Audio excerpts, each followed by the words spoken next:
یہ کہتے ہیں کہ یو ایس اے میں بعض اوقات جو مرد حضرات ہوتے ہیں وہاں کے پیپرز حاصل کرنے کے لیے ایک وہاں پہ شادی شو کرتے ہیں، شادی کرنی ہوتی ہے، اور اس وہاں کا لاء ہے کہ آپ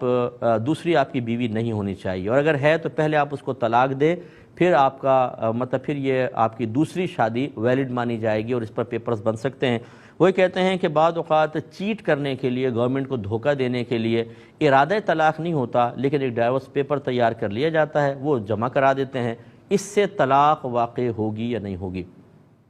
دیکھیں بالکل طلاق واقع ہوگی، چاہے آپ کا دینے کا ارادہ نہ ہو۔ انسان مذاق میں الفاظ طلاق کہے اور صرف دھمکانے کے لیے، ڈرانے کے لیے طلاق باقاعدہ لکھ دے، اس پہ سائن وغیرہ کر دے، ہر صورت میں طلاق واقع ہوتی ہے۔ لہذا جو حضرات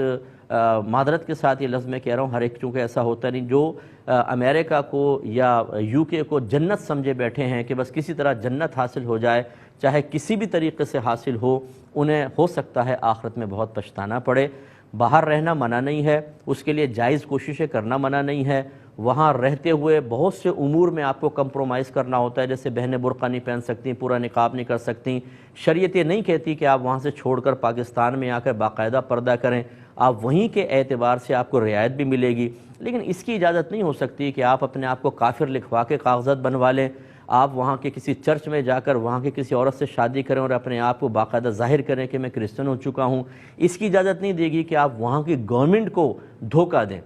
اگر کوئی حربی کافر بھی ہو، دھوکہ اور جھوٹ تو اس سے بھی شرعاً جائز نہیں ہوتا، چاہے جائے کہ ہم صرف اپنے ذاتی مفادات کے لیے اپنے اسلام کو اور اپنے مسلمان ہونے کو ذلت پر پیش کرنے کے لیے تیار ہوتے ہیں، ہمیں کوئی پرواہ نہیں ہوتی، مجھے سکون مل جائے، مجھے آسائش مل جائے، میری آنے والی نسلوں کے لیے آسانیاں پیدا ہو جائیں، چاہے میں شریعت کے خلاف جاؤں، چاہے میں گناہ کروں، چاہے میں دھوکہ دوں۔ یہ کیا مناسب چیز ہے، آپ سوچئے۔